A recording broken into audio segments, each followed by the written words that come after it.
Fala galera, tudo bem? Sou eu aqui, Marconi Farias, do lado do... Jonathan dos Santos, Blanco Ori, academia... Ah, tá ali. É isso ali, aquela ali, ó. Tá escondida ali. Tá ali. Bom, hoje nós estamos aqui, né, trazendo uma pessoa que, pra mim, é um prazer. Ela tá aqui conversando com a gente, vai falar sobre diversos assuntos. Mas antes de eu apresentar essa pessoa, claro, a gente sempre tem que deixar bem claro que o nosso podcast é feito por pessoas simples, onde todo mundo é importante. Por isso, nós pedimos e desejamos que você entenda o quanto é importante você seguir a gente nas redes sociais, se inscrever no nosso canal. Queremos chegar aos 1.000 inscritos, pessoal. Porque, com certeza, porque a gente quer fazer com que as pessoas conheçam essas outras pessoas sensacionais que a gente traga aqui. E lembrando que se a gente chegar nos nossos 1.000 inscritos, o nosso grande amigo Jonathan vai dançar aqui. É você que vai dançar. O Moisés também. Vai dançar. Eu vou fazer minha barba, mas enfim, cara, olha. Eu raspo com todo carinho, cara. Eu fico com o rostinho vamos de lançar, neném. o Marcão vai raspar a sobrancelha. Com certeza. Não. Desculpa, fato falho. Não faço isso. 3 mil eu raspo. Uma só, tá? Uma só.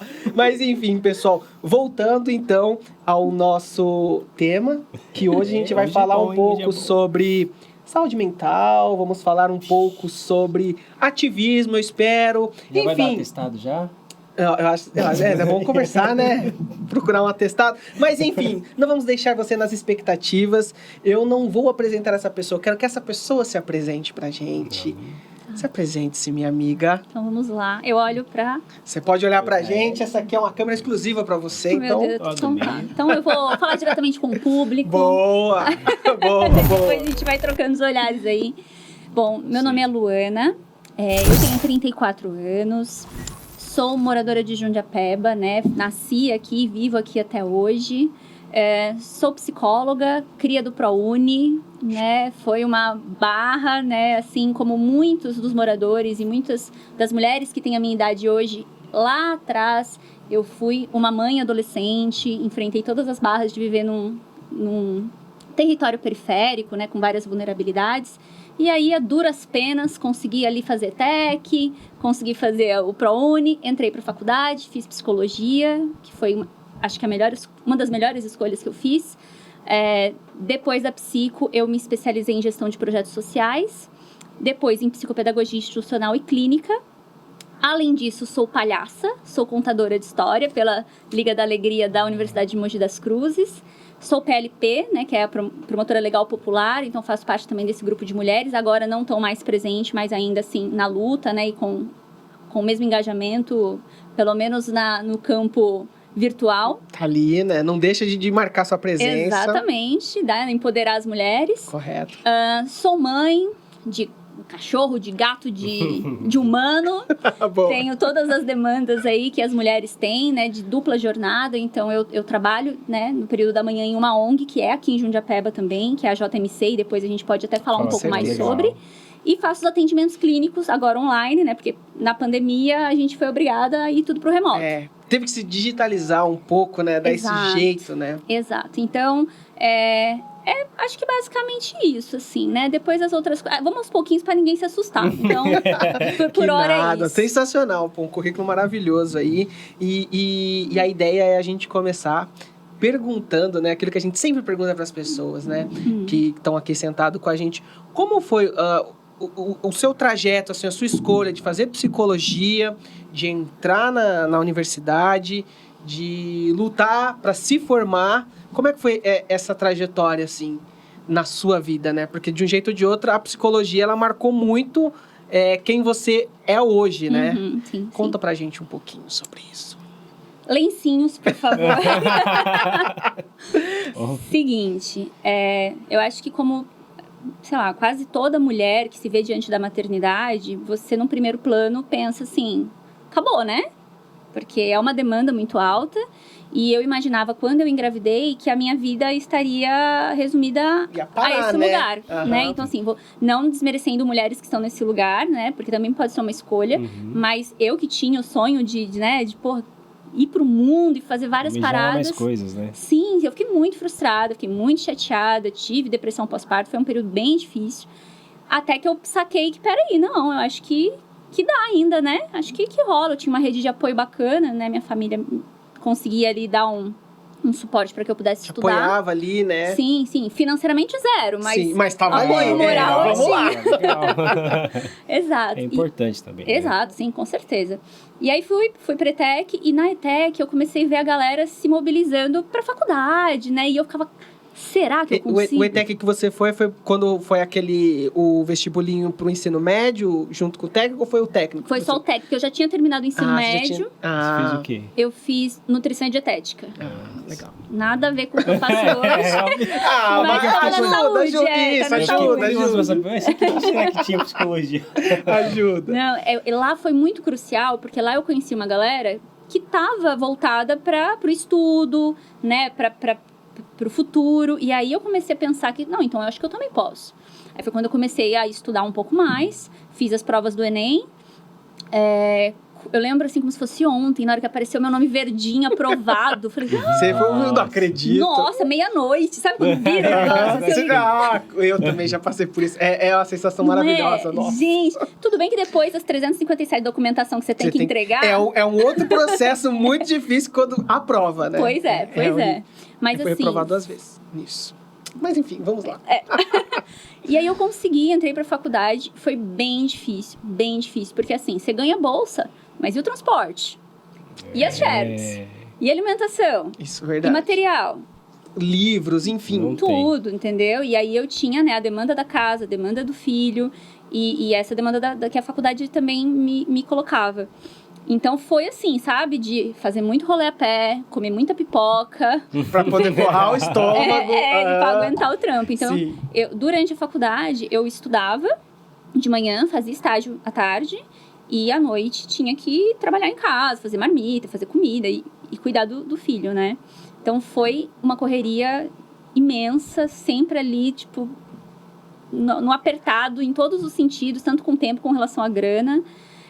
Mas eu não sei se isso foi um privilégio, não sei nem nomear, mas o que acontece?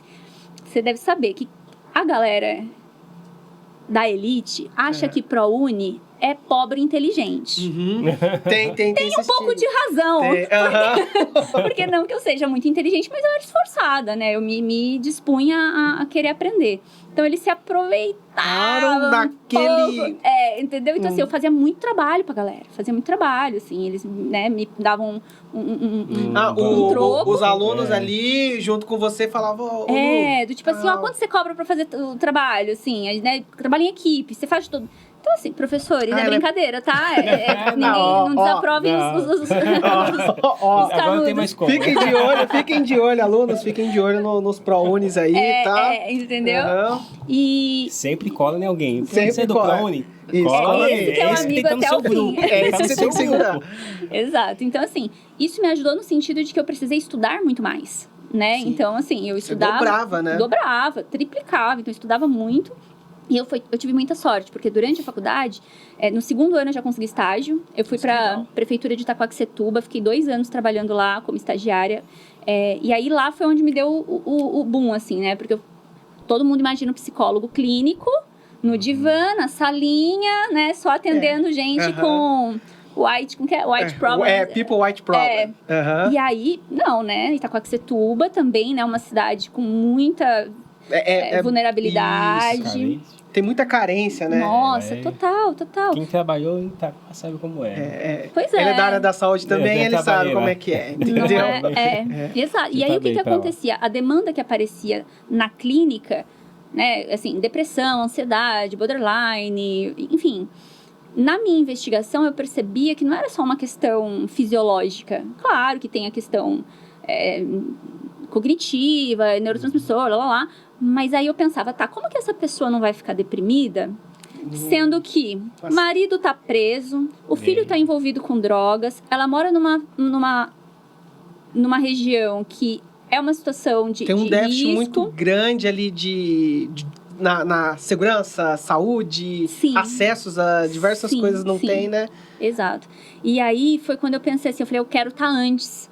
Eu quero trabalhar para que eu não chegue a ouvir esse tipo de relato, né? Então, eu quero que essa pessoa tenha minimamente acesso ao lazer, à saúde, à educação, a coisas, tipo, sabe? Como que é quando tu coloca cano na água? Coloca água... Saneamento básico. Saneamento básico, sabe? Básico. Tipo assim, pô... O mínimo, né? O mínimo pra poder sobreviver. Então, aí eu mudei minha perspectiva. Eu falei, eu quero atuar no social, com psicologia social e trabalhar com prevenção, trabalhar com educação. Então, porque é isso, educação, né? Vamos, já que a geração pós-30 tá meio já... Tá meio ali, né? Vamos apostar na galera mais jovem. E aí, desde 2010, eu me direcionei, então, para a educação e para a área social, com a juventude, mais com as juventudes mesmo. De lá, eu fui para o Núcleo Aprendiz do Futuro, que é um serviço de convivência. Isso lá em Itaquá ou... Voltei para Mogi. Esse núcleo é aqui em Mogi? Isso, na vila, ali perto da Divinéia. Sei. Também que é uma...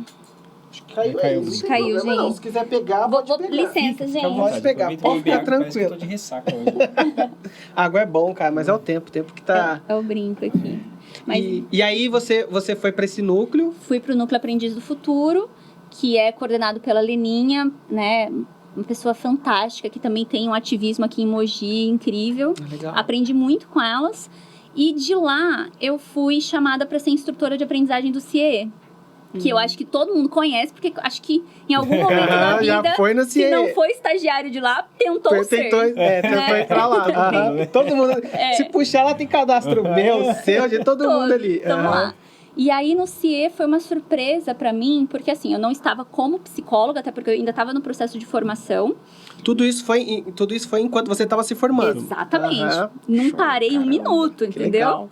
E aí, comecei lá no CIE como instrutora de aprendizagem. Eu coordenava uma média de 150 jovens, né? Trabalhava a questão do desenvolvimento profissional com todos eles. Bastante. Levando em consideração também os aspectos sociais. Então, a gente tinha, né, os eixos, né, que nós deveríamos seguir. Então, não era só sobre mercado de trabalho, era sobre tudo. Esses eixos quais eram eles? Você se lembra? A gente falava sobre sexualidade, drogas, educação financeira, relacionamento interpessoal. Educação financeira, legal, né? Não é qualquer lugar que aborda essa questão. Incrível, hoje. de verdade. Assim, quando eu olho, modéstia à parte, o trabalho era bacana. Não, mas tem que se orgulhar desses trabalhos maravilhosos que fazem. Não, com toda certeza, era com toda certeza. Fantástico, porque a gente conseguia olhar para o jovem de maneira global e auxiliá-lo em todos os processos, né? Então, desde uma orientação de como se comportar numa entrevista de emprego... Ainda tem esse projeto? Ainda tem, né? O CIE tem. Só que tá remoto agora, né? Infelizmente, por conta da pandemia, 2 anos online. Que é um prejuízo.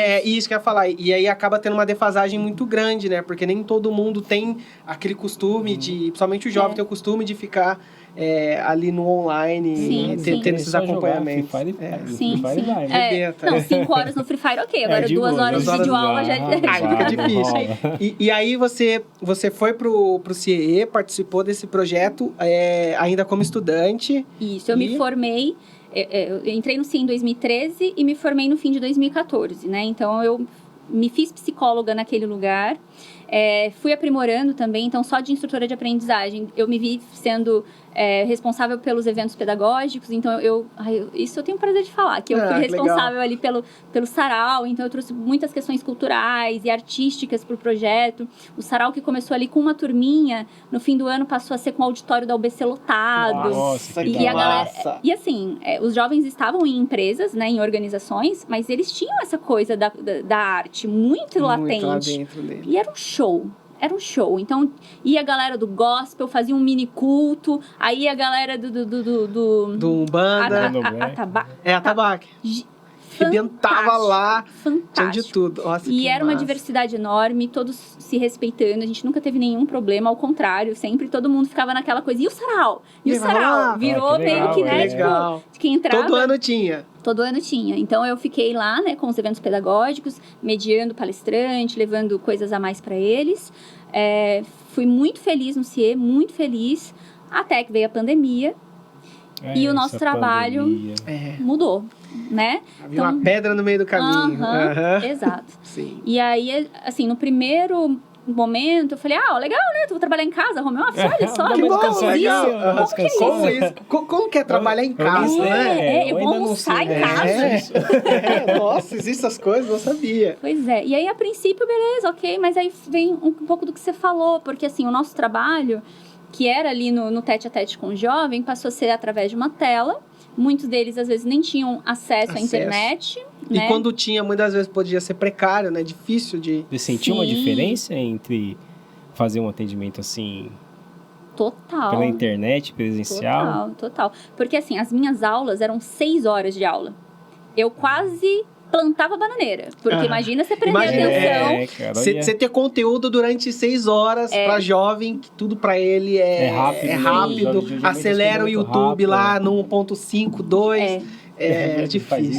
Não, eu não faço nada. Acho essa coisa mais horrível do mundo. Mas não nos acelerem, por favor. Eu só faço no WhatsApp. Não, nem no WhatsApp. Eu tenho agonia. Eu acho que não é a pessoa, fica robotizado. O Marconi manda áudio de 2 minutos pra gente. Cara, eu faço podcast. Eu gosto de conversar. Então ficou muito difícil Percebi total a diferença, né? Porque assim, e aí iam entrando pessoas novas e a gente não tinha a possibilidade do encontro. Né? Então, quem que é essa pessoa, né? Quem é a família dessa pessoa? A gente tá se vendo ali. E eles tinham muita relutância em abrir a câmera, em falar. Então, eu ficava ali, e aí, gente? Sabe falando com as bolinhas, né? Você falando, será que que eles estão fazendo? Será que eles estão fazendo? Entendeu? Tinha aprendiz que tava na cama, sem camisa, assim, sabe? Nossa. E eu, gente, então, por favor, né? Deixa só a bolinha do seu rostinho ali e tal. E aí, a gente começou nessa dificuldade, né, do online. O meu trabalho começou a ser muito mais administrativo do que social, porque era planilha, sabe? Assim, aquelas coisas que era o que eu menos gostava de fazer, eu comecei a fazer. E aí eu acho que a instituição também mudou um pouco o direcionamento, né? No sentido de se apropriar de programas que reforçam a questão do agronegócio, entendeu? E que é um pouco contrário às minhas ideias, né? Sim. Enquanto ideologia mesmo, né? Como uma pessoa ativista mesmo, né? Porque você, no seu primeiro estágio, quando você teve o start lá em Itaquá, né? Que você começou a ver lá as questões que você estava pegando, falou assim, não, eu quero pegar isso aqui e eu quero utilizar o que eu sei para poder, sei lá, transformar a vida de tais pessoas. Sim. E nisso carrega toda uma ideologia. Exato. E aí, quando você começa a ver que já não tá indo, tá indo um pouco contra aquilo que eu tô lutando.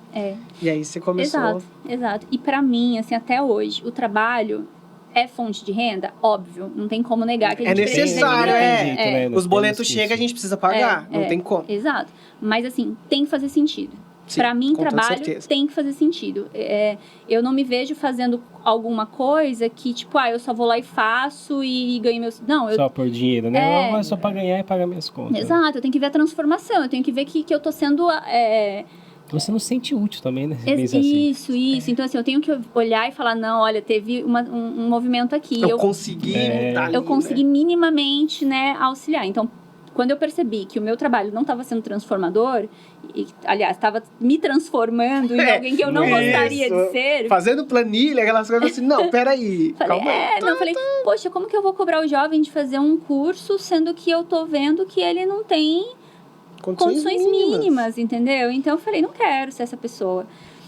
Aí, repensei, saí da empresa, né, a pandemia me deixou meio desorientada com o tempo. Eu também perdi muito. Eu perdi 2 anos que eu me perdo. Foi 2020 ou 2019 começou? Início do ano passado. Começou em 2020. Que eu saí. Começou em 2020, foi 2021. Eu fiquei 2020 inteiro, aí quando foi em janeiro, fevereiro de 2021, eu decidi sair tranquilamente, né? Até hoje tenho contato com a galera, sou muito grata por tudo que o CIE me proporcionou.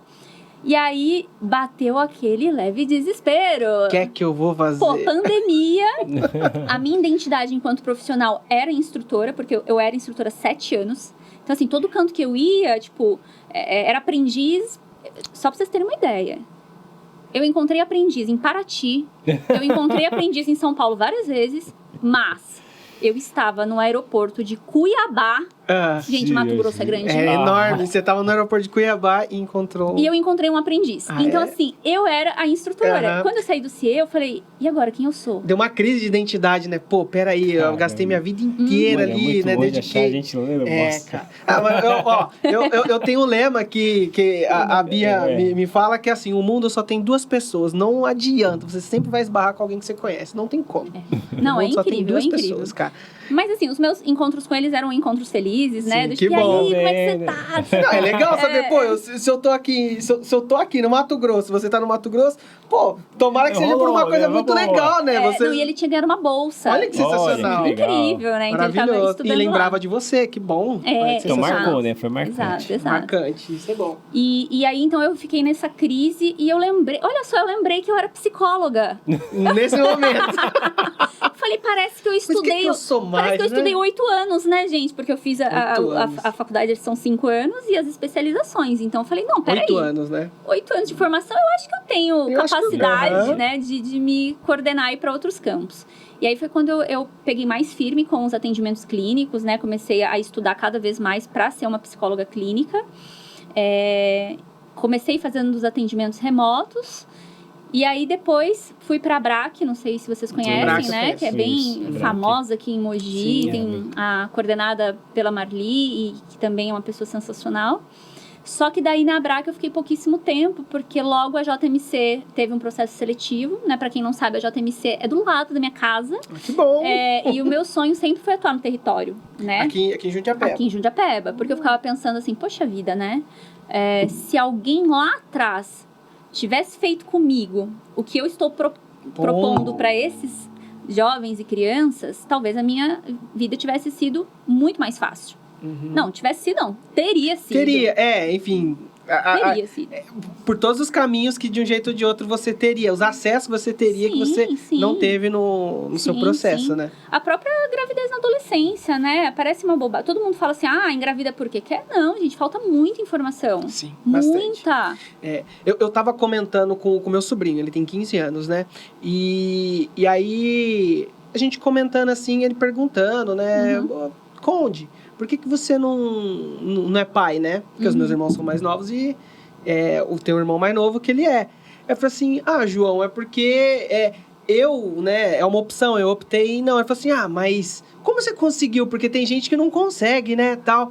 Eu expliquei pra ele, eu falei assim, porque eu tive a sorte de, quando eu era mais novo, né, entender que a gravidez era uma coisa, era uma responsabilidade muito grande, que eu tinha que usar preservativo, Nossos pais colocavam medo na gente. O meu pai botava muito medo e tal, e eu falava assim pra ele, pode colocar um pouquinho aqui, Moisés, fazendo um favor.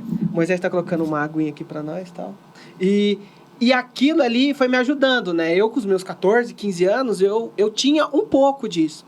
E eu falei pra ele, pessoal, e você, João? Eu falo a mesma coisa. E eu sentei e conversei com ele. Falei, né? Você precisa utilizar camisinha serve pra isso. Mesmo que você ache que você não vai ter nada. Cara, não esquece disso, porque a gente não sabe. A gente não sabe o que tá vindo pra gente, né? Sim. Eu falei, eu sei que seu pai e sua mãe não vão conversar isso com você, porque eles talvez tenham vergonha, ou tenham receio, e você tem um pouquinho de vergonha de falar. Então, assim, eu acredito que talvez, pegando o exemplo seu, talvez faltou pessoas que explicassem, que conversassem sobre isso na sua adolescência. Eu acho que hoje em dia a gente vê um movimento muito grande de pessoas, né, dizendo que não se pode falar sobre isso com os adolescentes, que isso não se deve ser debatido dentro da sala de aula e tal. E aí a gente vê que quanto menos você fala disso, quanto menos você conversa com essas pessoas, mais difícil fica para ela conseguir não entrar nessa armadilha, né? Não digo armadilha, mas entrar nesse ciclo da gravidez precoce, enfim, porque a gente sabe que isso para a vida mais das mulheres do que dos homens, que eu acredito. Verdade. Sim, com certeza. Né? E também entra diversos assuntos, né? Porque daí ele é jovem, aí começa a discussão sobre aborto, enfim, tudo. Então, eu acho que quanto mais a gente conversar, né, com os adolescentes e sobre isso, melhor se torna e mais fácil fica para que a gente consiga controlar esse esse problema, né? Porque Sim. eu acredito que seja um problema, né? Não. A adolescência... Eu, com 17 anos, eu queria ver Dragon Ball, cara. E eu queria ser os caras do Dragon Ball. Ainda quero. Eu vejo o trailer eu tô louco, vai ser um filme novo dos Power Rangers, eu tô louco pra assistir. Às vezes eu fico pensando no Goku que ele transporta e falo assim, mano, imagina, eu ia facilitar muito o meu serviço. Então... Não é preciso acordar cedo, né? 5 minutinhos antes, todo o trabalho. E aí a gente vê gente com 13, 14, 15 anos engravidando. Porque os pais não estão falando sobre isso, porque ela não vê as pessoas conversando abertamente sobre esse tema, né? E você foi uma dessas pessoas que passou por isso, né? Sim, engravidou muito cedo, né? Total, eu tinha 16 anos. 16 anos, quando eu engravidei. O Moisés tava brincando de Dragon Ball na rua, cara. Pois é. É que assim, como eu comecei a trabalhar com 14 anos, então... Eu me sentia adulta. Eu tinha na minha cabeça adolescente, eu já era uma pessoa muito responsável, mas não era. Né? E ainda que fosse responsável dentro daquele plano, a responsabilidade de ser mãe é muito maior. Não tem comparação. Com certeza. E é isso, né? Então, os meus pais não falavam a respeito. As orientações que eu tinha era da revista Capricho. Olha aí. Porque naquela época nem Google eu acessava, não tinha essa coisa do Google. E é bem louco, porque eu só descobri a causa de eu ter engravidado, além de ter feito sexo, obviamente. Né? Teve esse detalhe no meio do caminho. Em 2013, numa palestra que eu consegui mediar com a Secretaria da Saúde para os aprendizes, foi uma enfermeira, Gisele, maravilhosa, e ela começou a explicar sobre contraceptivo, sobre como funcionava. E aí ela falou um bagulho que eu falei assim... Foi por isso que eu engravidei. Eu não sabia que tinha isso. Porque o que eu fiz? Eu não usava anticoncepcional e tomei a pílula do dia seguinte. Achando que a pílula do dia seguinte era tipo assim, tomou, já era. E obviamente não funcionou. E aí, lá na frente. Você tomou no dia seguinte? Tomei certinho. Achando que era batata. Tomar já é assim. E não é, viu, gente? Não é. Vocês ouviram, né? Entendeu? Não caiu nessa. Não vai achar que, beleza, toma a pílula e sai fora. Sim. Então eu não vou me estender pra explicação técnica do barato, né? Mas assim, não funciona por uma série de questões, né? Enfim, comigo foi o que aconteceu. E aí eu falei, olha, tá vendo? Essa orientação lá atrás eu não tive. Eles estão tendo agora. Se eu tivesse... Se eu tivesse, Álvaro, me perdoa, você nem existiria. Ou existiria, mas ainda seria um bebê agora, né? E aí, então, eu comecei a perceber o quanto esse tipo de trabalho é importante, é crucial. E comecei a atuar nesse sentido mesmo, sabe? De propor aos jovens um mínimo de educação e de consciência para que eles não caíssem nessa cilada, porque assim, dá pra viver depois disso? Dá, eu tô aqui. Com certeza, olha aí. Entendeu? Além de você ser mãe, você tem todo esse trabalho, consegue administrar tudo isso. É que nem nós tinha comentado, nossos pais colocavam muito medo em relação a isso, né? Sim. E eles não falavam tanto.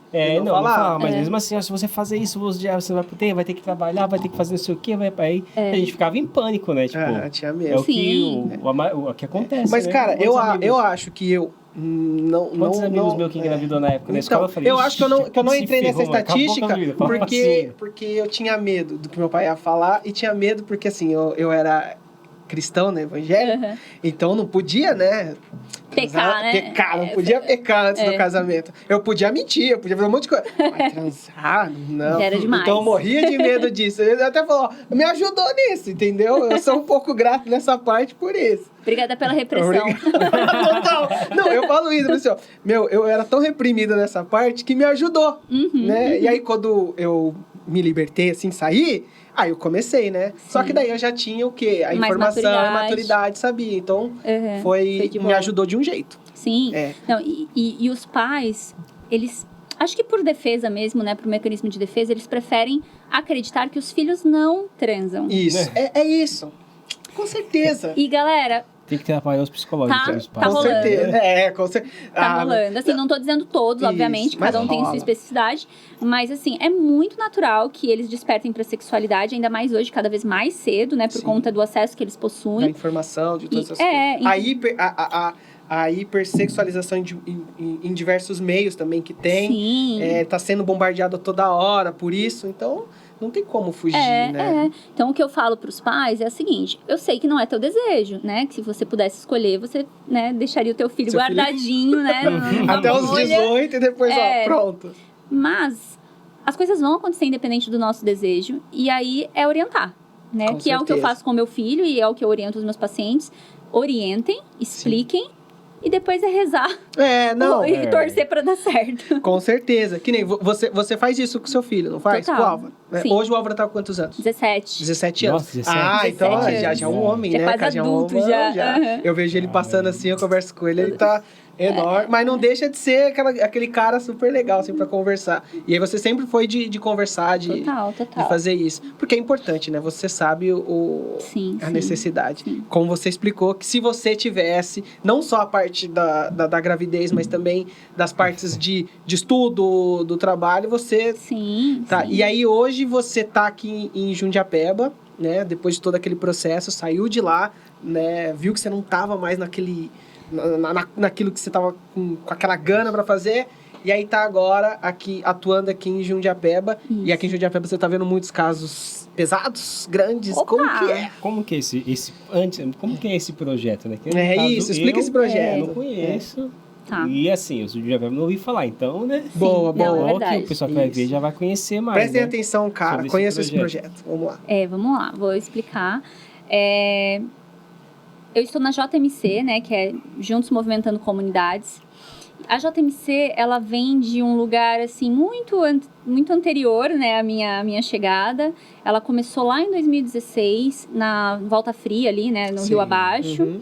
atendendo as famílias do Rio Abaixo. Quem é a presidente hoje, que é a Elaine, né, que começou todo esse trabalho.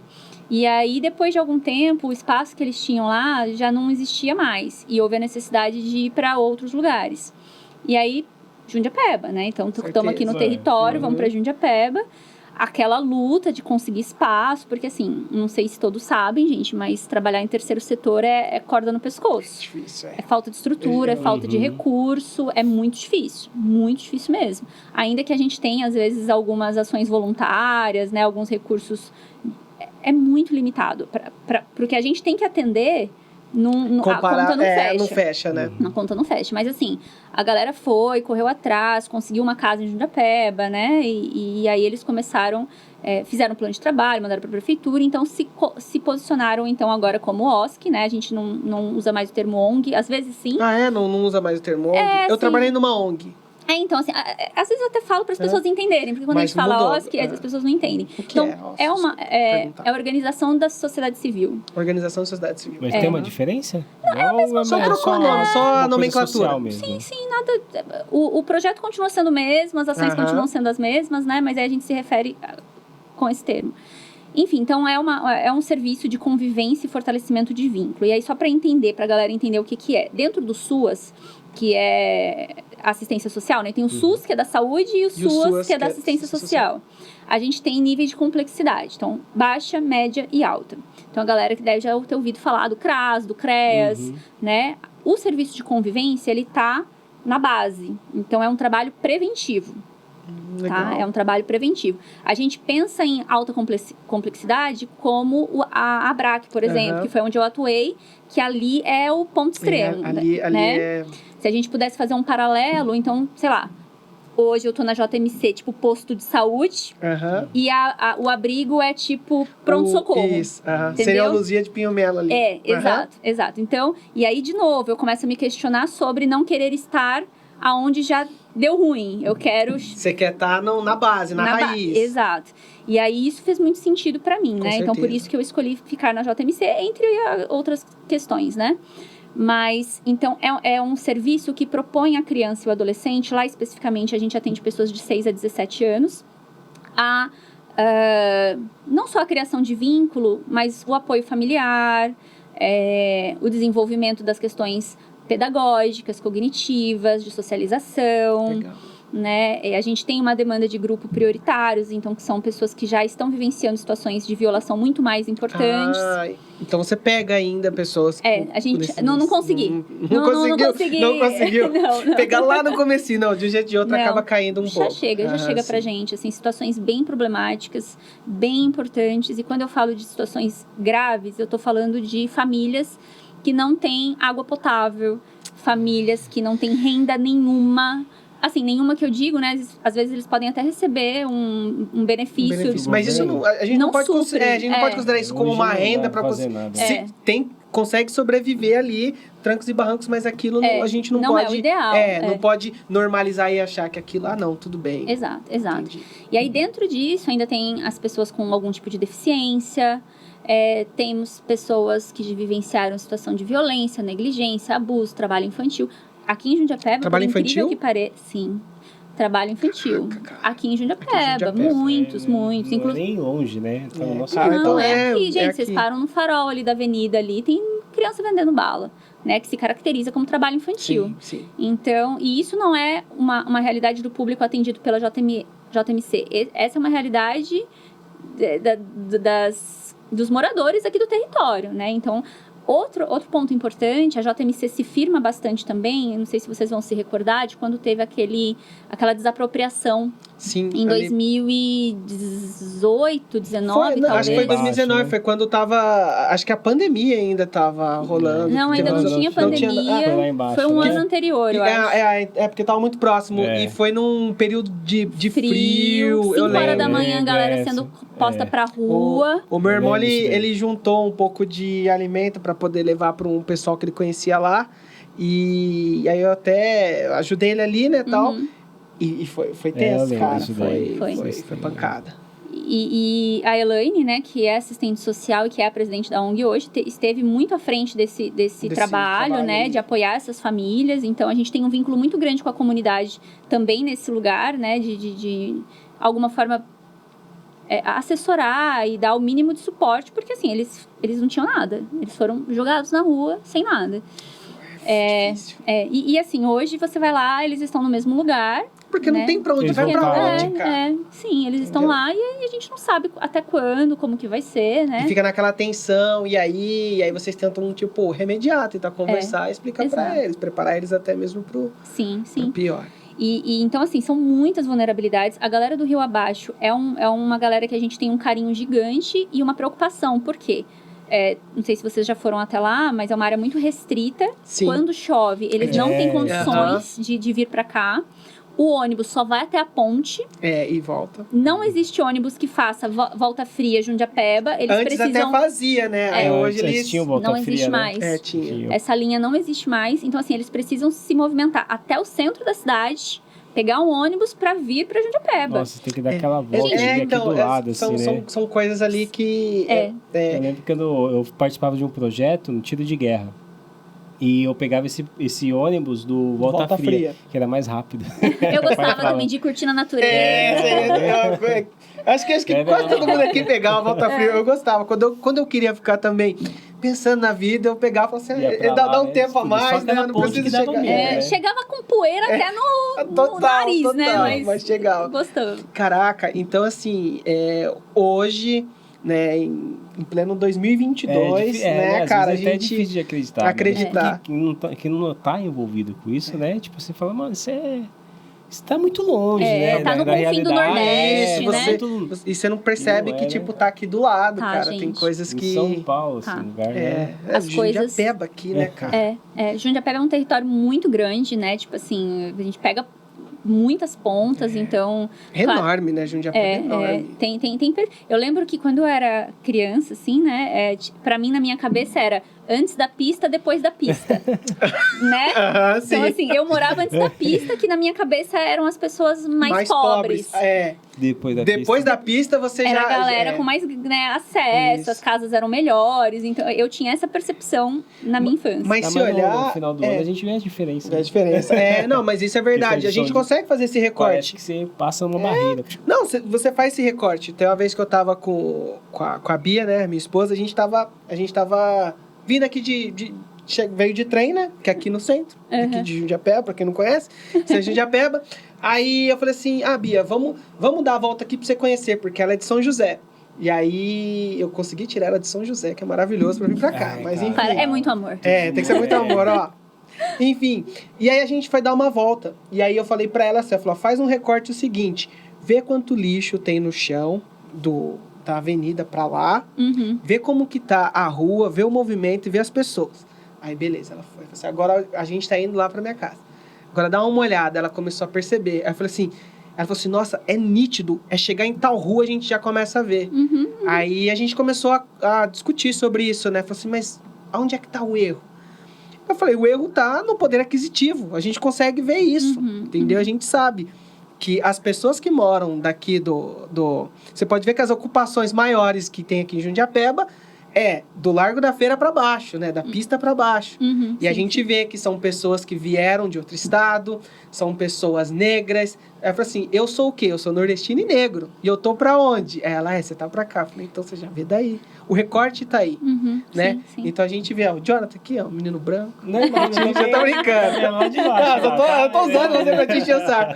Mas Eu era lá de baixo, lá. a gente vê esse recorte, né? Dentro de Jundiapeba já é considerado um bairro periférico, um distrito periférico. Sim. E dentro desse bairro periférico existe um outro recorte. Um outro recorte. E a gente vê. E quanto mais a gente desce ali perto do Rio Jundiaí, a gente vê as diferenças. Aonde eu moro ainda não é tanto. Mas se você desce mais um pouco, você começa a sentir.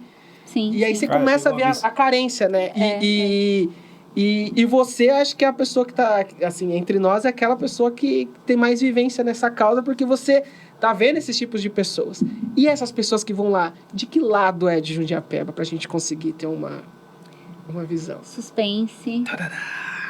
Do lado de baixo da pista. Tá vendo? Né? Do lado de baixo. Isso, pra você ver. Assim, eu não posso afirmar que os 110 usuários são todos, né, obviamente, mas é óbvio que a grande maioria, até porque a gente vai movimentando por proximidade. Então, a gente tem aqui o Jabuti, aqui pertinho de onde a gente tá aqui, né? Então, a galera que vem pro Jabuti é a galera que mora aqui perto do Jabuti. E a gente tem lá a galera que mora lá perto, que acessa o serviço lá. E tem essa galera do Rio Abaixo que tá que a gente tá nesse conflito, porque a gente quer transporte pra eles. Porque eles ficam no limbo, né? Como que porque eles são a periferia da periferia. Não estão eles indo. estão lá. Não tem acesso pra eles. Eles precisam... Eles estão dentro, anexado ao distrito de Jundiapeba. Não tem. Eles têm que pegar e dar a volta. Porque assim, o que aconteceu? Ano passado, eles estavam em atividades remotas. Porque, por conta da pandemia, o serviço não era presencial. Então, estava todo mundo participando.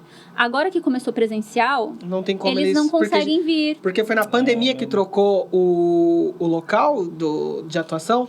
Por isso que ficou difícil para eles, Exato. Então, assim, eles não conseguem vir. A gente está nessa luta, né, de tentar um transporte. Que é uma coisa simples, né, gente? Mas não tão simples. É simples de resolver, mas é um pouco distante de verba. Isso. Precisa de verba e aí a gente não tem essa verba. Vocês têm alguma ajuda, alguma parceria com empresa ou até mesmo com a própria prefeitura ou estado? Existe algum? Sim, a gente mais limitado ou como é que funciona? É bem limitado. A gente recebe o recurso do município, o recurso federal, a gente presta conta para os SEMAS, né, o que é o monitoramento aqui de Mogi. A gente tem metas para atingir, tá? Todo lugar tem meta, inclusive no serviço social. E quando chega na meta, você dobra a meta. E é triste, né? Porque, tipo assim, para você receber o dinheiro X, você precisa atender um número mínimo de prioritários, que são os casos que eu falei que estão em atendimento pelo CREAS, que são situações de vulnerabilidade extremas. Então, a gente tem... Enfim, todo esse lance de ter que... Porque, assim, não precisaria dizer para nós que nós precisamos fazer isso. A gente sabe que é necessário. Né? A gente sabe, né? Mas, assim, às vezes não é possível por N situações. Uma delas é o pessoal da Volta Fria. Eles são prioritários? Eles precisam desse atendimento? Eles precisam e a gente quer oferecer. Mas como que a gente faz? Como faz isso? Entendeu? No começo do ano, a gente se deslocou até lá, pegamos um carro pessoal, fomos até lá, mas assim, não é um trampo que a gente pode dar conta. A gente não tem perna para isso, a gente precisa de auxílio, né? Sim. Então, essa reunião que eu tive hoje, inclusive, foi com uma empresa aqui do município, que está sempre contribuindo com projetos, e a ideia é que, além desse recurso do Estado, né, a gente receba também... incentivo de empresas privadas ou até de pessoas, né, que estão dispostas ali a fazer um trabalho voluntariado, a fazer uma doação, porque a carência é gigante, né? É gigante. Esses dias a gente precisava de doação de máscara, porque a criançada vai, brinca, pula, você não consegue. As crianças, desculpa interromper, as crianças que vocês estão atendendo, qual a faixa etária, mais ou menos? A gente tem grupos de manhã e da tarde. No período da manhã, a gente atende de 6 a 12 anos, em 3 grupos distintos.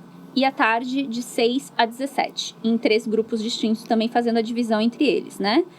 E tem essa de, assim, toda criança é super agitada, quer brincar, quer faltou pular. as máscaras, vocês, e aí? E aí, eu fui pra minha rede, né? Pra minha rede pessoal, falei, galera, ali. E aí, tem alguém quer doar máscara? Alguém quer, né? E a gente até conseguiu, né, a doação. Mas, assim, o que eu vejo, e eu vi muito isso quando eu estava lá no acolhimento, né? Que é o abrigo. Em dezembro, todo mundo tá afim de fazer uma pro Papai Noel ver. Ah, sim, né? O espírito natalino. O espírito solidário dezembro, né? fica exacerbado em dezembro. Então, assim, é incrível o número de pessoas e doações que chegavam, assim, porque... E eu não tô condenando, tá, gente? Quem quiser continuar... Cara, continua. Fique no coração de vocês, tipo, o espírito natalino, o espírito da boa ação pode ser no ano inteiro, cara. Exato. A gente ganha o espírito carnavalesco de ajudar também. Cara. Isso, vamos mudar. E o carnaval é solidariedade. Isso. Que pegação que é? Pô. Carnaval é solidariedade. Mas com Covid, não tem esquece pegação a pegação, por favor. Agora vamos... Claro que tinha que ter, mas assim, com Covid a gente faz a pegação que seja assim, a pegação de produtos que são necessários pra ONG, necessários para quem não estão precisando. Faça essa pegação. Isso mesmo. Então, assim, a gente fica durante todo o ano meio que ali, né? Não tem muita coisa. Então, a gente faz esse pedido também, né? De que quem tem possibilidade de ajudar, perceba que a necessidade, ela acontece durante todo o ano. E para ajudar, como é que as pessoas conseguem, assim, ajudar o... O meu Pix é... Mentira. Boa, gostei, adorei. O QR Code que a gente vai deixar aqui do lado, aqui, ó. Então, na verdade, depois, né, vocês podem divulgar as redes e tudo mais, as pessoas podem nos buscar, podem ir até o serviço, vai ser um prazer receber, apresentar o espaço. Show. Que é um espaço, assim, muito aquém do que a gente precisa, porque, como eu disse, é uma casa, então não tem uma estrutura de quiosque que comporte, né? A gente ainda tem essa questão, porque... Além de todas esses entraves, tem isso, entendeu? A gente está num lugar que tem escada, a gente se preocupa com a segurança das crianças, temos crianças com diagnóstico de autismo, difícil, né? Com escada ali. Entendeu? Enfim, com várias situações físicas, inclusive, então... Hoje, a gente faz o melhor com o que a gente tem. Mas a ideia é de que a gente possa ir para um espaço que propicie para eles segurança, proteção. E para a equipe também, né? Porque para a equipe de trabalho é importante que vocês tenham um mínimo, né? Correto. E a equipe, são em quantas pessoas? Você sabe mais ou menos? Sim. Hoje, porque como é uma organização super jovem, né? A gente está aqui... Vai um pouquinho só pra trás, o Moisés pediu ali. Imagina. Eu achei que fosse um monstro, porque vocês arregalaram os olhos. É difícil, eu não enxergo, eu esqueci meu óculos. E a letra do Moisés, né, meu? É difícil, né, Cody? Não, mas não, os dois assim, eu... Ele olhou, você vai um pouco pra trás. Fiquei até com medo de olhar pra trás. Enfim. Somos em 8, né? Então, a gente tem a cozinheira, tem a auxiliar de limpeza, tem a pessoa do administrativo, a coordenação, 3 educadores e eu que sou a técnica de referência, né? Psicóloga. São voluntários eles também, não? Não, todos são trabalhadores pela CLT. Precisa, cara. Isso é uma coisa, assim, que eu admiro bastante, porque a Elaine, ela é muito justa e muito... correta, então ela, assim, estamos lutando pelos direitos das crianças e dos adolescentes, mas, antes disso, tem o direito dos trabalhadores. Isso. Com certeza, né? Não adianta você querer salvar o mundo se você tá com a barriga vazia, se você tá... Você não vai conseguir, você não vai ter cabeça para se dedicar a isso. E eu acho correto, mas necessário. E grande parte dos funcionários, inclusive, são do bairro, né? Então, parte da equipe mora aqui também, conhece o território. Aqui, sabe como que conhece a galera ali, né, que chega ali pra gente. Mas a ideia é essa, é ampliar. Então, é ampliar espaço, é ampliar a equipe, até porque a gente tem demandas muito específicas que exigem isso, né? Então, uma criança que tem um autismo, por exemplo, dependendo do grau, óbvio, né? Ela requer um cuidado integral. E a gente tá com 30 crianças. Como é que vai conseguir, né, dar essa atenção para eles? E tem 29 ali precisando também. Exatamente. E aí, eu não sei se vocês também estão... Não sei se vocês estão acompanhando, mas a educação tá um caos. Né? Teve alguma lei, né, que tava em relação ao autismo, né? Era o do plano de saúde, alguma coisa que tava pra... eu olhei, eu não me apropriei, mas eu vi também que ia ter uma parada mudando algo. Foi quinta-feira. Uma coisa que eu sei que aqui em Mogi existe a causa do autismo, ela é muito debatida e tem umas ações legais, né? Que eu sei que antes do Caio Cunha, né, o prefeito, quando ele era vereador, ele lutava muito nessa causa do autismo e eu sei que tem um movimento aí, mas também não tenho tanta informação suficiente, então é melhor nem ficar explanando nisso, né? Mas eu imagino o trabalho gigantesco que é cuidar de tudo isso e cuidar também da sua carreira, né? Da sua vida como mãe de um adolescente, praticamente quase um jovem, né? Não é mais nem adolescente. Tá entrando na juventude. Jovem até quantos anos? Até 18, 21. 18, né? Tem uns que vai até 40, assim, sabe? Eu acho que eu, cara. Eu conheço alguns aí. Eu tô doido, cara. Tem umas coisas novas, meu. Eu tô louco pra assistir Uncharted. Mas, enfim. E aí, como é que tá pra você lidar com essas cargas? Porque não é fácil você ver, enfim, crianças, né, de 8, 9 anos passando certas dificuldades que talvez nem eu tenha passado, nem eu sei o que é, e conseguir lidar com isso. E ter sua vida pessoal, cuidar do seu filho. Vida pessoal, oi? Isso. Então, como é que é, cara, assim, pra você conseguir lidar com tudo isso? Então, eu tenho um ponto a meu favor, que eu nem sei se é um ponto positivo, mas eu sempre fui uma pessoa hiperativa, né, que faz 337 coisas ao mesmo tempo e gosto de me sentir produtiva. Isso é importante para mim. Então, o trabalho e as ações, elas não são penosas, né? São coisas que me conduzem e que me fortalecem. Então, isso me ajuda bastante. Não te cansa tanto, né? Exato. Eu tenho muita energia pro trabalho, isso é importante. Mas, bem brevemente, assim, 5:30 da manhã eu tô acordando indo pra academia. Academia Ikeda, gente. Sem ser Ikeda, ó. Acho que ela fez natação comigo. Ai, que vergonha, gente. Tava na pranchinha. Ai, que vergonha. É que eu não lembro, porque eu ficava com óculos Luana, ela fez natação. Eu falo. Jundiapeba, quanto tá fazendo? Eu tô fazendo natação agora. Massa. Cara, eu aprendi em 3 dias. Em 3 dias eu consegui aprender a nadar crawl, ficava cara. Lá do outro lado, perto das escadinhas lá. Não sei se perto do vidro, né? Eu quase arrancava o azulejo porque eu tenho medo. Você tem medo? Eu tenho medo. Eu tenho de medo. Nadar? Você tem medo de nadar? Eu não consegui porque eu não consigo colocar o pé no chão. Você fica aqui assim, não, eu preciso sentir firmeza. Entendeu? O lance de colocar o pé no chão eu não consigo, então... Você não conseguiu? Que louco, né, gente? Eu preciso de uma psicóloga que trabalhe melhor as questões. Vamos trabalhar isso aí, hein? Eu conheço uma muito boa, a Luana. Ai, gente, e pior, olha que... Mas enfim, então daí eu vou nesse corre e não é pra ser... Graciane não, tá? Porque tá na cara que eu tô bem longe desse lugar. Que nada. Mas é porque o joelho já tá parando, né? Porque as costas já não aguentam. Já não dá pra ficar muito tempo assim. Entendeu? Então eu faço esse rolê, vou pra academia, tiro os lixos, boto na rua, aí vou pro serviço, não paro um segundo, porque a demanda é gigante, absurda, e tá o tempo todo acontecendo. Pego minha bicicleta quando dá meu horário, volto pra casa, e aí vou pros atendimentos clínicos. Então, fico dali das 4 da tarde até 10 da noite, né, nos atendimentos. No sábado, é estudo de caso, porque, assim, gente, cada caso é um caso, né? E são cada tipo de caso, né? Sim, e eu sou muito comprometida, assim, né? Se eu me disponho a fazer o atendimento, eu quero oferecer o melhor atendimento. Então, se me aparece, de repente, uma demanda de um quadro de burnout, eu vou me desdobrar nesse tema e vou pesquisar, e vou estudar, e vou criar plano de intervenção, e vou fazer exercício, porque a minha abordagem exige isso, né? Qual o tipo de abordagem que você utiliza? A TCC, que é a terapia cognitivo-comportamental. Legal. E ela é mais focal, e ela tem uma mediação mais ativa com o paciente. Então, o tempo todo a gente está propondo tarefas, exercícios e tudo mais.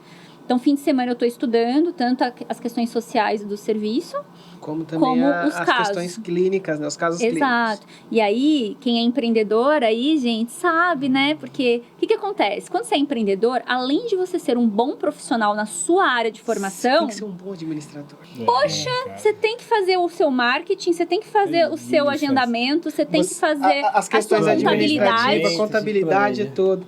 Porque não é só você sentar e fazer, Não, existe todo um trabalho background anterior e posterior. É muito grande. Eu faço isso com o pessoal. Eu faço pra eles. A gente sempre tá conversando sobre isso. Eu falo assim, a gente precisa fazer isso. Não é só gravar, não, cara. Antes de gravar, nós temos um monte de coisa pra fazer. Sim, até mais, às vezes. Você trabalha bem mais. Bem mais. Eu estou trabalhando agora 65 horas semanais. Caramba. Quando a galera me chama pro rolê, eu falo, gente, 65 horas semanais. É isso que eu tenho pra dizer. Você só fala aí, 65. Gravem esse número. Entendeu? Infelizmente, eu não consigo mais, assim, porque eu tô bem já no limite, porque você viajava muito, que eu sei. Você era uma viajante. De viajar. Cara, E aí você também tá segurando as viagens. Primeiro, só tem um domingo pra você. Praticamente, só o domingo. Porque assim, a pandemia também me brecou bastante, né? Com relação aos rolês, porque eu ia muito pra São Paulo, gostava de fazer uns rolês culturais, todo fim de semana eu tava lá. E aí agora eu tô tentando me organizar, né? Então eu fui agora no fim de semana passado na exposição da Carolina Maria de Jesus, do Sebastião Salgado. E aí eu falei assim, obrigada, Senhor, estamos voltando, né? Então, você sente, né? Aquele negócio. Caraca, você foi no Sebastião Salgado. Tá incrível. Tá maravilhoso. Tá. Nossa, eu tô louco pra aquele dia. A ideia é essa, né? De ir retomando aos pouquinhos, porque eu não trabalho em 65 horas semanais, tá? Isso não é legal, eu não estou me orgulhando de falar isso. Eu ia falar isso, pessoal, né? Não é saudável, não cara.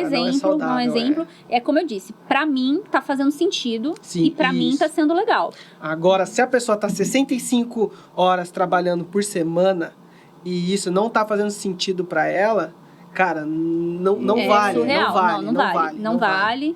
Na minha concepção, a gente não deveria trabalhar nem 40.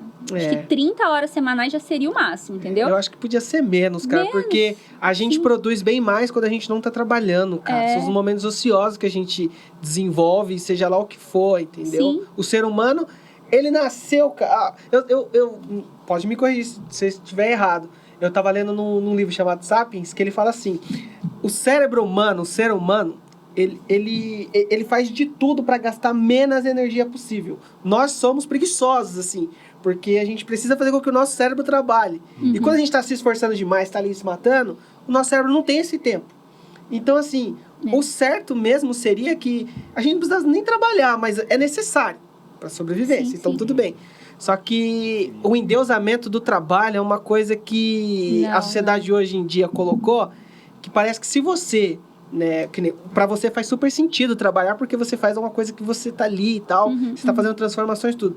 Mas tem gente que ela se orgulha quando você fala, e aí, como é que tá a vida? Tô nos corre, tô trabalhando demais, cara. Não, gente. Você fala, cara, mano, não tá certo, para com isso. E essa ideia do trabalho, o trabalho exagerado, exacerbado, vai contrário à ideia de humanidade. Porque você pensa assim, ó, a sociedade impõe, de algum modo, que nós tenhamos filhos. Só que daí você tem um filho e quando ele faz 4 meses, você precisa abdicar da criação do teu filho, colocar ele numa creche porque você tem que retornar pro trabalho. E aí você vai ter... Por que eu tenho que ter filho se eu não vou conseguir ter um tempo pra me dedicar? Exato. E quem é que gosta de deixar o filho numa creche e não tá do lado dele? Não faz sentido. Tem que ir pra reunião de pais, não pode faltar. A pessoa mora aqui, mas trabalha 3 horas... Lá no centro de São Paulo. E outra, eu não vou... Eu vou falar bobagem agora, porque eu não sei exatamente qual é a condição. Mas eu sei que, assim, na lei trabalhista, a mãe, ela tem direito, sei lá, acho que 2 vezes no ano, apresentar um atestado 2 a 3. de acompanhamento de uma criança ao médico. Então a criança só pode ficar doente 3 vezes no ano. E aí, se essa mãe não vai na reunião de pais, se essa mãe não acompanha o filho no médico, se essa mãe não leva o filho na natação, é uma mãe negligente? Não. Tem muito disso, né, cara? Eu acho que mãe, assim, sofre tanto. Demais. Porque pra ser pai, né, vou pegar mais um exemplo, né? Que os maiores exemplos que eu tenho é minha companheira, né? A gente foi fazer uma consulta. E aí, tinha um cara com um bebê, assim, uma bonitinho. E a gente tem maneira de sempre, quando vê bebê, falar, ai, que da hora, nenenzinho. E aí ela falou assim, nossa, muito legal nele ali com o neném. Aí ela mesmo se corrigiu, ela falou assim, nossa, mas como eu sou besta, né? Tipo, eu vejo mães fazendo isso todo dia, mas quando eu vejo um homem fazendo, parece que é uma coisa orgulhosa do homem fazer isso. Uau, uau, que coisa bonita. Meu, cara, isso aconteceu comigo no hospital. De você ver pai... Com a Luciana ganhou, aí tinha alguns procedimentos, a enfermeira foi falar pra ela, tipo assim, ela tomou hack, ela tava... Toda arrebentada lá. A enfermeira falando pra mim, moça, você vai falar pra ela não vai entender nada que você tá falando, eu tô aqui, você tem que falar pra mim. Mas ela falou assim, quem é você? Eu falei, eu sou o pai, ela... Mas é que a maioria desse tempo todo aqui, eu falei assim, boa, porque eu fiquei direto, assim, né? Vinha só descansar um pouquinho e ela voltar. Mas ela ficava assim, nossa, mas é mesmo?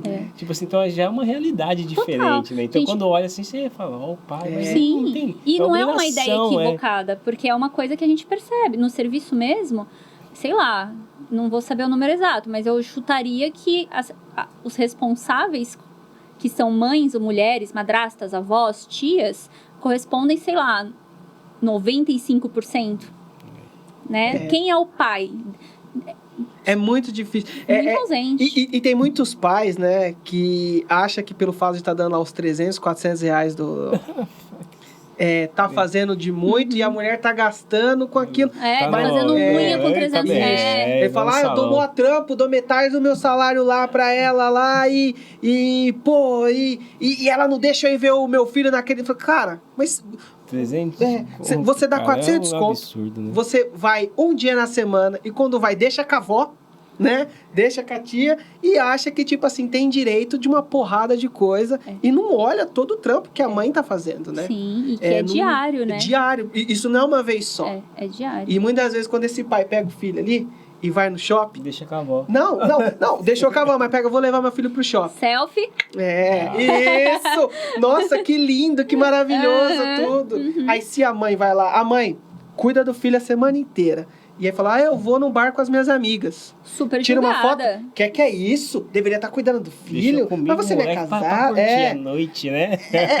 Cara, é uma coisa assim. Eu já ouvi muitos eu sou... Não digo que eu sou privilegiada, porque não deveria ser um privilégio, né? Mas assim, eu tenho a sorte de ter o Marcos, né, que é o pai do Álvaro, e ele é um cara extremamente presente. Que massa. Né? Então, assim, reunião de escola, terapia, médico, que é essa a demanda, não é só dar 300 reais, gente. É acompanhar. É ser pai, né? Presente, tá ali. Entendeu? Tipo assim, ele tá dando novidade aqui. Ele já chega, e aí, o que tá acontecendo? Boa. Né? É compartilhar a angústia, é compartilhar o estresse, é compartilhar as novidades, é compartilhar as responsabilidades. Então, é isso, né? Ser mulher é estar quase sempre na luta solitária. E sendo julgada e condenada, né? Com certeza. Bastante. Então, não é fácil. Mas dá pra gente deixar fácil. Isso. Só é um caminho árduo. Vocês lutaram tanto pra... Eu acho que assim, calejou tanto, é igual Rock Balboa, né? Apanha tanto que aprende, tipo assim, não vai ser 2, 3 pancadas que vai derrubar você. Derruba, e você consegue arrumar um jeito. Sim. E agora, eu quero perguntar pra você, né, sobre o cursinho que você participa, legal. que tá participando. Como é que funciona? Porque, além de ser a psicóloga, né, tá ali clinicando, né, enfim, ajudando também, porque isso é sensacional. Quantas pessoas não são ajudadas por isso? Além de ter o projeto na ONG, né, de você estar trabalhando ali na ONG, ajudando várias pessoas, você tem mais um outro projeto, né, você participa, que é esse cursinho. Como é que é esse cursinho? O cursinho é fantástico. Para quem não conhece, o Cursinho Popular Maio de 68, ele já acontece há algum tempo, mas eu estou desde 2019. Então, é coordenado pelo Renan, que é um cara também incrível, super engajado, que já pensa muitas ações há bastante tempo no território que ele mora, que ele é de César de Souza. Mas aí ele sempre quis ampliar. Então, assim, a gente veio para Jundiapeba, ali no CID, propondo o cursinho preparatório, né, para que esses jovens tenham a possibilidade de estudar de forma gratuita e acessar os espaços acadêmicos, ou que não consigam acessar os espaços acadêmicos, que eles consigam minimamente passar num concurso, fazer uma provinha de processo seletivo, entrar no METEC, sabe? Então, sim, porque é isso, né? Você não precisa ir pra federal, você pode... A ideia é ajudar ele a ingressar, a continuar os estudos, a conseguir acessos melhores, né? Exato. Então, assim, o cursinho começa com essa ideia de vamos fazer esse trabalho educacional, né? De passar as disciplinas, porque não sei se vocês têm ideia, mas um cursinho preparatório é absurdo de caro. Eu já fui procurar quando eu era mais jovem. Eu fazia o cursinho da Poli. Né? Ainda. Aí eu pagava caro, mas eu conseguia fazer, mas não aguentei segurar. Mas me ajudou. Mas é muito caro, sim, entendeu? Não é. Então, e assim, jovens, eu sei que vocês não gostam de estudar agora. Mas... Fala, pode falar, por favor. Isso é pra você, João, meu sobrinho. Pode falar. Desculpa. A água vai bater. E vocês vão sentir a necessidade. Vocês vão perceber o quão defasados vocês estão. Porque o mercado, ele é extremamente rigoroso. Muito rigoroso. Então, assim, se você fala inglês, eles querem que você fale mandarim. Se você faz uma função, eles querem que você faça duas. Se você faz duas, é 3, 5. Então, assim, nada é o suficiente pro mercado hoje. Nada. Com certeza. Então, isso vocês vão sentir. E aí, na escola, tem a obrigatoriedade do aprendizado. E aí fica um pouco aversivo. Né? Eu tô indo porque eu sou obrigado. Mas é gratuito. Quando você sai do ensino médio, não tem mais nada gratuito, gente. Não tem mais nada gratuito, não. Tá? O negócio ali você vai ter que pagar. Quer aprender matemática? Quer aprender a fazer uma redação? Você vai ter que, pelos seus próprios recursos, né, conseguir acessar esses lugares de saber. Então, o cursinho traz essa possibilidade, né, de que eles possam estudar. O grupo de professores voluntários são extremamente competentes, professores mestres, né, pessoas que estão há anos na profissão, então que têm muita bagagem. E aí, o que a gente conseguiu no ano passado? A gente conseguiu uma verba para ter um espaço próprio. Nossa, que legal. Então, assim, a gente ficava em Jundiapeba, aqui no CID, e na FATEC. A FATEC tinha cedido o espaço pra gente por um período. A FATEC ali no rodeio, não é rodeio, Mogilar, Novo Mogilar, né? Que era também um espaço super legal. Mas aí a gente não ia ter mais essa parceria, a gente estava até preocupado. Aí veio pandemia, as atividades ficaram remotas. E nesse meio de pandemia a gente conseguiu uma verba. E a gente tem um espaço agora, bem no centro da cidade, ali atrás da matriz, quem quiser conhecer. Legal. E aí, o que a gente está fazendo agora? Que era a ideia, né? Arte, cultura. A gente tem um laboratório de química incrível, até com esqueleto, galera. É incrível. Pessoal, olha que massa. E tem um processo seletivo para poder participar, né? Todo mundo pode se inscrever, mas participa desse processo para poder... Exatamente. Então, assim, nos anos anteriores, a gente fazia um processo seletivo igual de todos os lugares. Provinha, a galera ia fazer a prova, a gente corrigia e tal.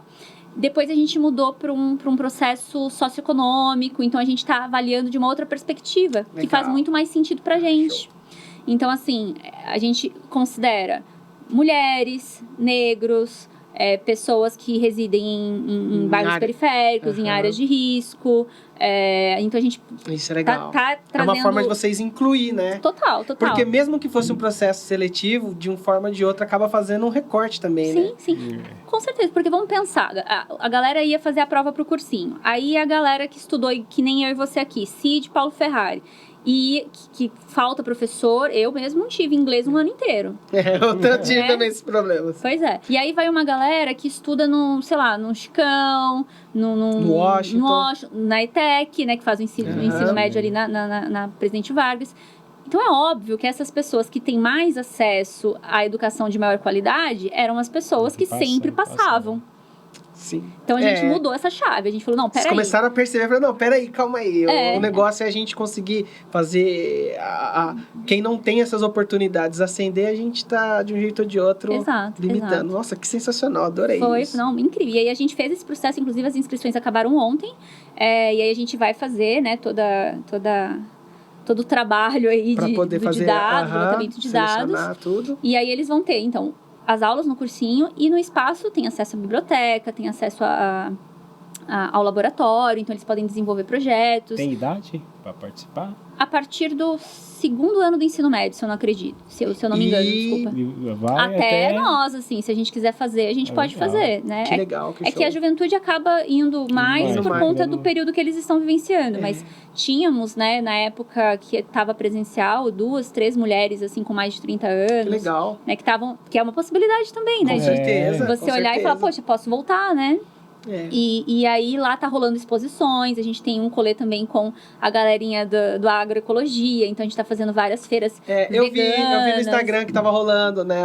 Tá. Rola também umas discotecagem ali, super legal. Vai ter batalha de rima agora, acho que no dia 27, se eu não me engano. Então, além de ser um espaço para ajudar o aluno, o estudante ali a acessar, né, as universidades, seja públicas ou privadas, enfim, concursos públicos, também está se tornando ali um espaço ali cultural, onde rola, enfim... Cinema, teatro, tudo. Inclusive, as PLPs, né, que são as promotoras legais populares, também estão usando espaço para o curso de educação popular voltado para as mulheres. Show! Uma coisa também mais voltada para as mulheres, né? Sim, tem aula de defesa pessoal para mulheres. Show! Vão lá, hein, por favor. Gente, olha, de verdade, pega um cara na rua, quando o cara em fila da mãe vem dele. Não, eu recomendo não reagir, mas é necessário aprender... Você saberá se defender. Isso, aprenda a se defender, mas não reaja, porque é difícil, cara. É muito complicado. Eu digo que reaja, mas enfim. Não tem como falar. Pula. Pula essa parte, por favor. Mas vocês entenderam o que eu estou dizendo, né? Nossa, sensacional, cara. Bom, estamos chegando aqui no final, né? Tá vendo? Já estamos mais de 1 hora, cara. Sério? 1 hora e quanto, Moisés? Enxergar ali. Aí, 1h15 de conversa. Caraca, gente. Porque você tem compromisso depois, né? Você falou, né? Então, a gente tá tentando trazer o máximo possível de... Esse período que ela trabalha, será que ela vai conseguir ler? Cara. De ler algum... Isso, porque assim, a gente sempre pede, né?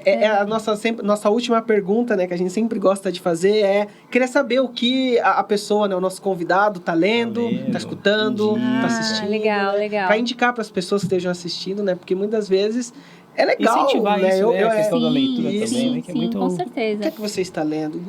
Quando você tem um tempo, nessas suas 65 horas. Não, mas assim, corrida. eu consigo me organizar e fim de semana, depois que eu faço todas as minhas coisinhas ali no sábado de manhã, super flui pra eu cozinhar, pra eu...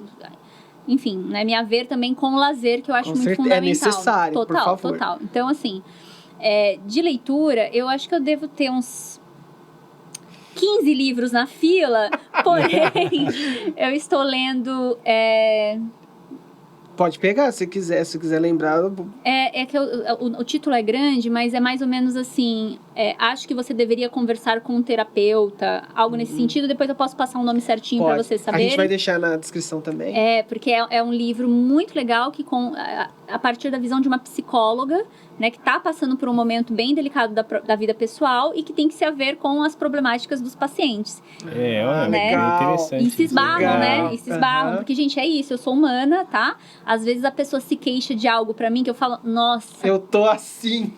É isso mesmo, cara. Dói mesmo. É bem esse lugar, eu tô passando por isso daí, tá ardendo. Exatamente. E eu atendo muitas mulheres. De todos os meus pacientes, eu só tenho 3 homens. Todo o restante são mulheres. Que legal. Mulheres professoras, mulheres empreendedoras. Então, quando elas me trazem as angústias deste lugar, é óbvio que eu também me identifico, né? Me identifico. Sim. Então, tem esse livro... eu escuto muito podcast. Legal. Inclusive na academia, estou ali no Pain No Game, mas eu tô só no podcast. Então, qual que você tá ouvindo? Agora, eu conheci... Então, eu falei, não, eu preciso ouvir bobagem. Não bobagem no sentido de pouca qualidade. Não, você precisa distrair um pouco a mente. Isso exato. É necessário, cara. Então, eu mesclo. Um dia, eu escuto um podcast sobre ciência, sobre psicologia, sobre serviço social. E no outro dia, eu escuto Não Inviabilize. Não sei se vocês conhecem, mas é uma pessoa que conta narrativas de outras tantas pessoas. Muito legal. Eu sigo ela no Instagram no Twitter e aí eu comecei a ouvir o podcast. E assim, é o máximo, né? Tem histórias de amor, histórias de superação, histórias de terror. Eu esqueci de esquecer, tipo assim, né? Não, é porque eu esqueci fica aquela musiquinha. Ela conta histórias, assim, diversas, cara. São histórias muito legais, assim, que você fala, caraca, do dia a dia que você às vezes não... Sim. Pô. E eu sou contadora de história, então eu gosto muito de ouvir cara, história. a gente nem conseguiu falar sobre... Cara, tá vendo? Essa. A conversa vai fluindo que vai passando. Mas a gente vai trazer você aqui de novo. Se você, claro, gostar e se sentir... Eu vou ver o resultado primeiro. Por favor. E aí a gente quer falar... Vamos falar mais sobre o seu lado clown, né? Isso. E assim, ela é uma contadora de história, então pra quem gosta de ouvir histórias boas, Não Inviabilize, é a minha indicação. Com relação à filme, Eu filme sou seu, muito com do certeza. bloco da Netflix, tá? Então eu tô o tempo todo. Tem uma série, já que a gente tocou no assunto do autismo, né? Tem uma série que tem na Netflix que Eu se acho chama que eu sei Atypical. Típico. Atypical. E é óbvio que ali ele retrata um autista bem estereotipado, que não corresponde a grande parte da população autista, principalmente daquela que a gente atende e que tá na ponta.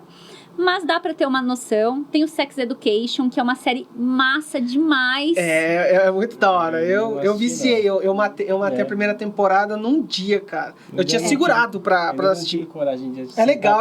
Você assiste, você racha É o bico, muito cara. legal, é muito bom. E assim, vai na ferida, né? Uhum. Porque ela vai em todas as questões dos adolescentes, né? Das juventudes. E acho que alguns pais talvez possam até olhar com um olhar de... isso é demais. Mas assim, Mas galera, é o que tá rolando, é o que rola, isso, cara. Isso não que eu ia tem como. falar. Pais, vocês vão assistir e vocês vão falar assim, mentira, meu filho não tá fazendo isso. Possivelmente está. Se ele não está, ele tá perto de quem tá. Ele tá perto de quem tá. Então, e pode assim, ser influenciado, pode estar entrar no... Enfim, assistam, Tem que assistir, vale a né? pena, Assistam a série Sex Education. Tem uma outra série que agora eu não me lembro o nome, mas é um desenho que fala sobre puberdade, que ele tem um monstro da puberdade, inclusive. Big Mouth, não é? Big Mouth. Big Mouth é Big outra Mouth série que eu é bem indico legal. que é muito legal, né? Enfim. E BoJack Horseman, você já ouviu? Já assistiu, né? Já assisti. Ele é muito depressivo, cara. Ele é muito depressivo. Ela é muito existencialista, essa... É tipo aquele também do... Eu sou péssima pra nomes, mas que o avô é cientista e o menino... Rick e Morty. Isso. Então, assim, são séries bacanas. Mas ela é bloco Netflix. O Moisés aqui, ó, escreveu ali na plaquinha nossa ali, que ele falou assim, pergunta se ela tá assistindo Euphoria. Já assistiu Euphoria? Putz, tá pra eu assistir, mas não tem na Netflix. Eu sou péssima tá na HBO Max. Mas Euphoria... Só que Euphoria, cara, eu indico mais as pessoas assistirem o Sex Education do que Euphoria. Porque Euphoria retrata muito a adolescência, né? Mas ela foca muito, assim, sabe? Não na problemática, não nas descobertas, mas nas drogas e no sexo. É droga e sexo, droga e sexo. Então, assim, eu acho que eles utilizam muito desse artifício pra aprender, pra poder vender a história, pra história se manter. Então, Sex Education usa o humor, usa aquela acidez, mas toca nas feridinhas ali. Tem a questão do preconceito, do machismo, isso, né? Com certeza. Exato. A homofobia, né? Enfim, tem de tudo ali. Assistam que eu acho que vale super a pena. E por último, mas não menos importante, uma série que eu queria, inclusive é um projeto, assim, eu gostaria muito de trabalhar essa série com grupos, que é Black Mirror. Que, cada episódio dá uma aula. Assim. Você assistiu esse último episódio, o primeiro episódio da última temporada, que é de um game? Que foi rodado até umas cenas aqui no Brasil. O filme, acho que foi quase toda rodada. Que eles colocam, entram na realidade. Aquilo ali toca numa ferida, cara, da sexualidade de uma forma... Ali Freud se... Total. E eu assisto, né? Novamente, parece que eu... Mas enfim, fica eu e a minha esposa, minha companheira ali, a gente tava assistindo. E aí depois termina, né, a gente fica tentando, né, desconstruir, montar assim, e a gente fala assim, cara, a gente até comentou, falou assim, nossa, Freud ali catou rebentando, porque... porque pra ele, no fim, todos somos bissexuais, né? Então... Ele deixa aquilo. Vale a pena assistir, pessoal. Ó, quinta temporada, acho que a quinta temporada... É a última que só tem 3 episódios. Isso, só tem 3 episódios. É isso mesmo. É muito bom. Mas tá bom. É porque... Tem a hora, né? O que tem a hora, desculpa, né? A gente não, mas tudo isso, bem. Eu acho que dá pra... Ele tá preocupado ali, que a gente falou assim, Moisés, fala pra gente... Senão a gente vai embora. Senão a gente vai embora. Falou assim, fica dizendo pra gente... Se passar uns 20 minutinhos, Moisés, tá ok. Problema. Eu me organizo sempre com uma janela, já prevendo algumas situações. Que a gente falou assim, Moisés, a sua função hoje cara, fica dizendo pra gente se tá chegando ali, pra gente não perder, né? Não atrapalhar. Eu imagino. Aí ele ficou assim, cara, já chegou. Aí eu falei, não, tá bom, beleza. Não, ok. Enfim, cara, é que tem muito assunto, né? A gente primeiro vai ali, depois... Mas enfim, me sinto muito agradecido. Foi prazeroso conversar com você aqui. Espero que vocês tenham também gostado, aprendido muito. Vamos aprender bastante. Aprendi bastante coisa aqui. Pô, e conhecer também os outros projetos, né? Existem tantos projetos maravilhosos que vocês aqui, ó, não conhecem. Muito bom e eu mesmo não conhecia, né? Exatamente. Então, assim, é claro que a gente tem um espaço curto de tempo, não dá pra falar a respeito de todas as coisas. Mas me sigam no Instagram. E aí, galera, eu oriento, né? Assim, às vezes com um pouquinho de delay, um pouquinho de atraso por conta da demanda. Mas se tiverem dúvidas, quiserem indicações de projetos, de serviço, de atendimento, me chamem, né? Eu oriento, eu direciono, eu encaminho, faço tudo que tiver ao meu alcance. Isso, fale o seu @ para eles saberem te achar, te encontrar nas redes sociais. Eu tenho um @ da viajante que ficou lá atrás da pandemia, que é a Luana no Mundo da Lua. Que eu compartilho muito das minhas vivências pessoais, de viagem e histórias. Que é onde eu coloco... Luana no Mundo da Lua. Luana _ no Mundo da Lua. E tem o meu Instagram profissional, que é... Ai, gente, eu acho que é Luana Góes Pérez _psi. Isso, é isso mesmo. Aí, tá vendo? Eu fiz a lição de casa, tá? Eu sei muito bem. É isso. Então, pessoal, sigam ela lá, tá? Nesses 2 mesmo, vai lá. Uma pra você... Se eles não achar, deixa um a gente vai deixar, a gente também deixa marcado. A gente vai deixar também, né? Faz essa ponte, né? Com certeza. Exato. Sigam, porque eu acho que vale mais a pena. Valorizem as pessoas sensacionais que tem aqui no bairro, né? Claro que, assim, a gente não tá fechado só em Jundiapeba, a gente não só quer falar de Jundiapeba, mas a gente sente a necessidade de dar essas oportunidades para que as pessoas conheçam essas pessoas sensacionais que moram em Jundiapeba, que muitas vezes nem moram, mas atuam em Jundiapeba. Sim. E também para que as pessoas que não moram e não conhecem Jundiapeba saibam um pouco da realidade, saibam das coisas que acontecem aqui, das pessoas que estão aqui. Então, assim, para mim foi maravilhoso. Eu conheço você já há um bom tempo, né?